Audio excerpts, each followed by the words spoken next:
Feeling like I'm almost dead, but I'm not. The Vinland Saga. It's something that you have read a few times on the internet since last year probably. Maybe you're still haunted by the hype, or maybe it's over. But it's a new anime, it was released basically just end of last year. And you're like, is it worth it? It seems to have like a historical background, it seems to be like different, it seems to be like emotional, it seems to be like a father-son relationship thing, it seems to have like fairy tale vibes. I'm here to give you the plot essentials if you're too lazy to actually read the Wikipedia article, and I'm here to discuss what I like, what I dislike, what I noticed about this anime if you need someone to discuss it with. And in your surroundings, there's no other person watching anime, so you're like, YouTube is my best friend. And I'm gonna stop mumbling. I'm just starting with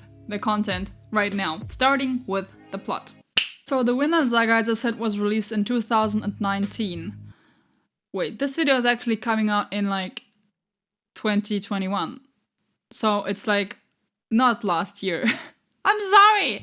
It's actually the year before, but it's still really recent, okay? It has 24 episodes in total. Maybe there will be more. The genre, which is like, I don't agree completely on that one, but this is what is the official genre for it, is shonen horror.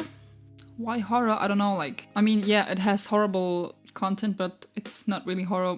And also comedy, for whichever reason they write comedy. Like, what in the world? Just because some character does like one or two jokes, it's not a comedy anime. It is not funny. I tell you, it is not funny. I would add drama to it. I mean, it is really dramatic. So before I actually tell you the story of it, I have to present to you some historical background information because it is essential for the plot. Vinland is actually a piece of North America that Leif Erikson from Iceland accidentally discovered as the first European around 1000 years ago.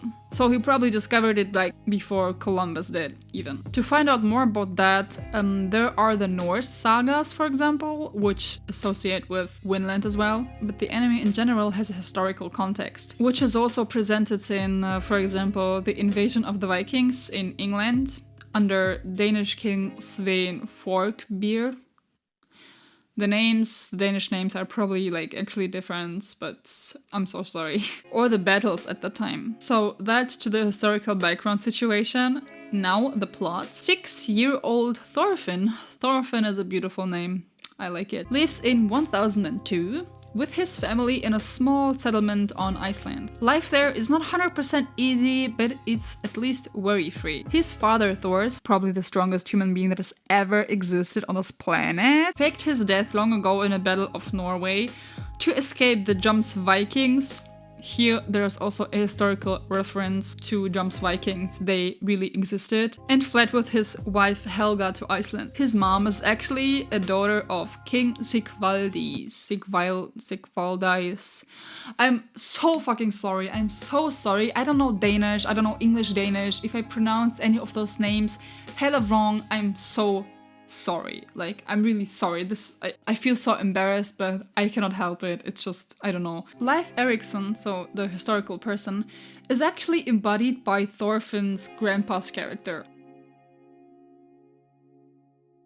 who always tells stories about the Vinland he has discovered, but barely anybody seems to take those as something very serious. One day, a warship enters the ports and Floki, an envoy of King Sigvaldis of Jomsburg, pressures Thors to support them in a battle in England. Floki and Thors know each other from like old times, and it seems that they found out he is still alive. Thors, who actually said no to killing after he decided to escape, now cannot refuse, and he prepares a ship to Jomsburg. A few enthusiastic guys join him, and there he goes. What they don't know is that Thorfinn is hiding on board until they are far in the sea. Meanwhile, Floki commands Askeladd, a leader of a mercenary troop, to kill Thors. Askeladd and Thors meet, of course, and get into a duel situation. Thors is a lot stronger and wins, but he still dies trying to protect his son. It's because Askeladd actually did a bitch-ass unfair move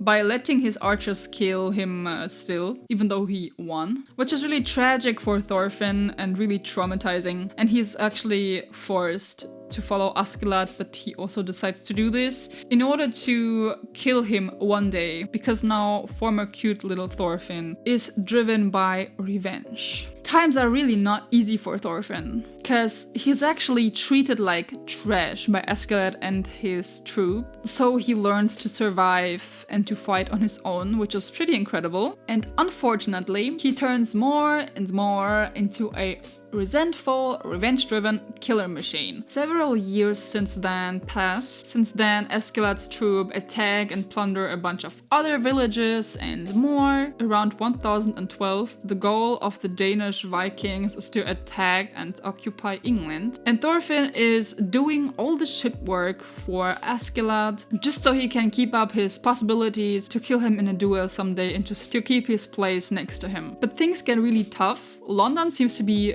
too well protected by Jom's Viking Thorkel. He is the second strongest human being that has ever existed after Thor's. And with that come many different problems and another journey. But I will end this here because it's just impossible to put this all under one roof. But that's what you maybe have to know to get a first taste. So first thing I noticed, this is actually also a philosophical question. The little sword that Thors gives Thorfinn when they were attacked by Askeladd, he gave it to him only for self-defense. But ironically, this little sword later is being used to kill hundreds and hundreds of people. They turn it around like completely. Also, the second half of the enemy is like so brutal, so bloody.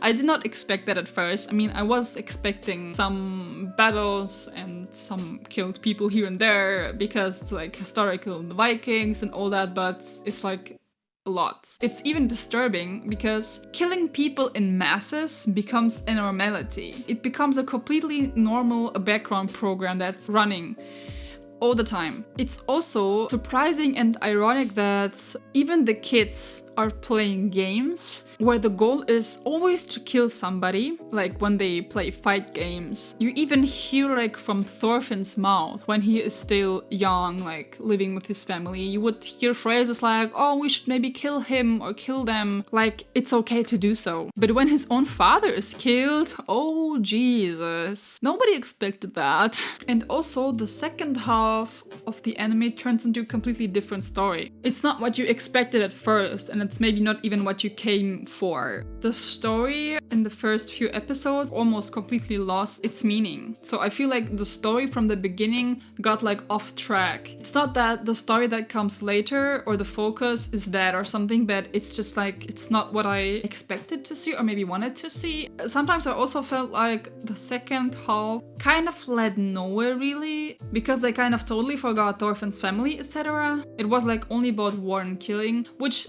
had also to do with the historical background. I understand that. They wanted to represent the historical events as realistically as possible, but that is maybe or was not as satisfying for the anime, like for the story, also for the concept in the beginning that was presented in the beginning and that just got buried under something completely different. Except they will come up with a second season. I really hope they do, because the end is just like so weird and unsatisfying and there's just so much stuff to resolve. And one thing I want to mention about Thorfinn's character, I think I already like sneak peeked a little bit into it. Unfortunately, Thorfinn turns into a stupid idiot. There's no positive development in that season, at least for him. He's just like a wild animal that has totally forgotten the morals of his father.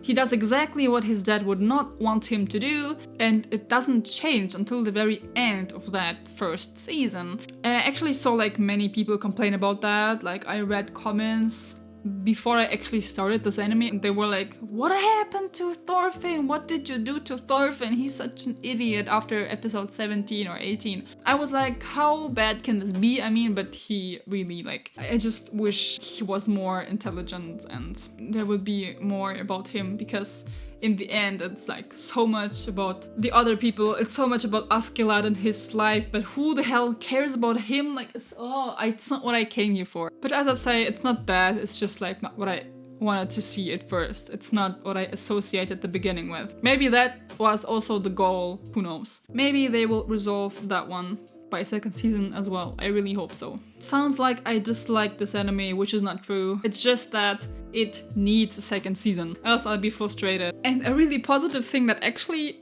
made me watch or come across actually this anime in the first place are the OSTs. I discovered the Vinland Saga ending, the first ending, Torches, when I was in Korea. So actually almost when it just came out, you know. The openings and the ending songs, I think I like all of them, like all the 4 that appeared, like 2 openings and 2 endings. Fun fact, Torches, this song is actually interpreted by Aimer, who is also the singer of the opening song in Fate Stay Night. And I also loved that one, so beautiful. Brave Shine. I think OSTs and good music really boosts up an anime sometimes because it does just so much to your emotions. But yeah, that's all I have for now. This is the 3rd video I'm filming and I'm dehydrating. If you made it until here, thank you guys so much for watching. I hope you liked this video. If so, give it a thumbs up if it was informative and feel like you can relate. If you have anything on your mind, anything you want to say, leave that in the comments below. I always love to read comments. If you want to subscribe and see more content of that kind, subscribe. You can always unsubscribe later if you don't like it. And that's it from my part. I say goodbye now. I wish you a good week, a great time. Stay healthy, stay well protected, and we see each other next time. Goodbye.